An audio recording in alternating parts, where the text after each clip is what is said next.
global market for medical coders, looking ahead to 2026. Yeah, and we have to say it up front.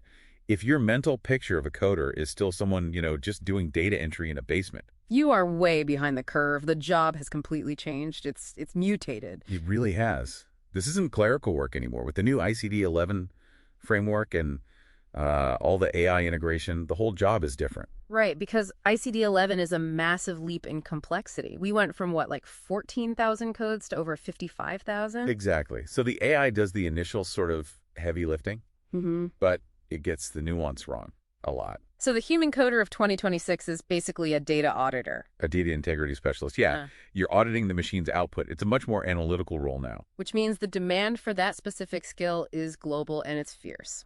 So our mission today is to figure out where is the best place to actually do this job. And just looking at gross salary is, frankly, a rookie move. It's totally deceptive. You have to look at the whole picture. The social wage, savings potential, how hard it is to even get in. Okay, so if your number one goal is just liquid savings cash in the bank, the map points to one place. The Middle East. Has to be. The UAE, Saudi Arabia. They're rolling out the red carpet for this talent. They are. And the big obvious draw is the 0% personal income tax. But the really savvy pros are playing a smarter game. You're talking about that geographic arbitrage thing. It's happening inside the UAE. You land the high-paying job in Dubai, but you live in Sharjah. Because the rent is so much lower, right? Drastically lower. Yeah. So you're earning a Dubai salary, but paying Sharjah living cost. We're talking about saving potentially up to 40% of your income that way. That's huge. But you've got that commute. Meanwhile, Saudi Arabia is competing on just sheer demand. That's the Vision 2030 effect. They're building a digital health system from the ground up, so the demand is basically recession-proof. And salaries in Riyadh are now hitting parity with Dubai. So for a 2 to 5 year sprint to just stack cash, you go to the Gulf. Oh. But what about the big one, the United States? The U.S.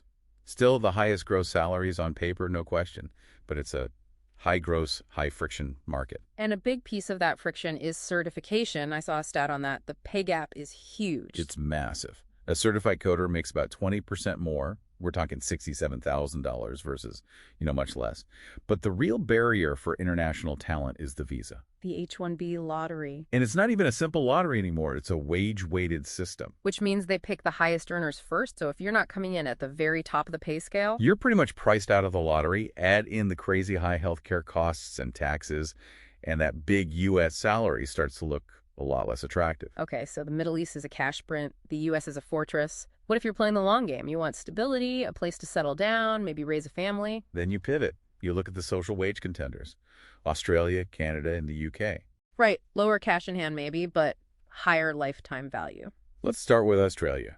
Their big advantage is forced savings. The superannuation. The superannuation guarantee, yep. It's a mandatory 12% employer contribution to your retirement fund.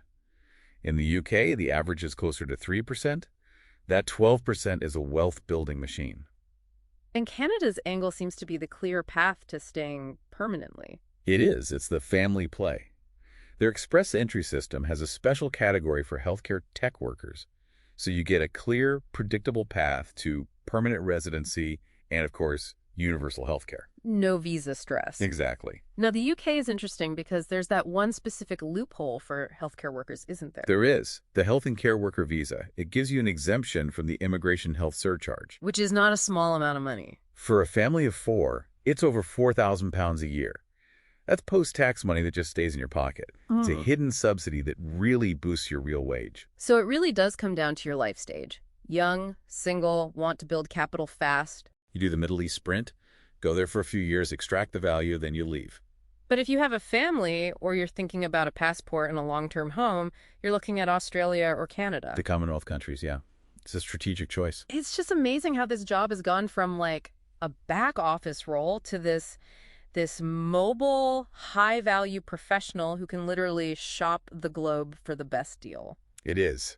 And it leaves you with a really big question for the future. If this high-value talent keeps migrating to zero-tax zones like Dubai, how can the high-tax, high-social wage countries like Canada or the UK keep their systems funded? That is the trillion-dollar question. Thanks for listening to this.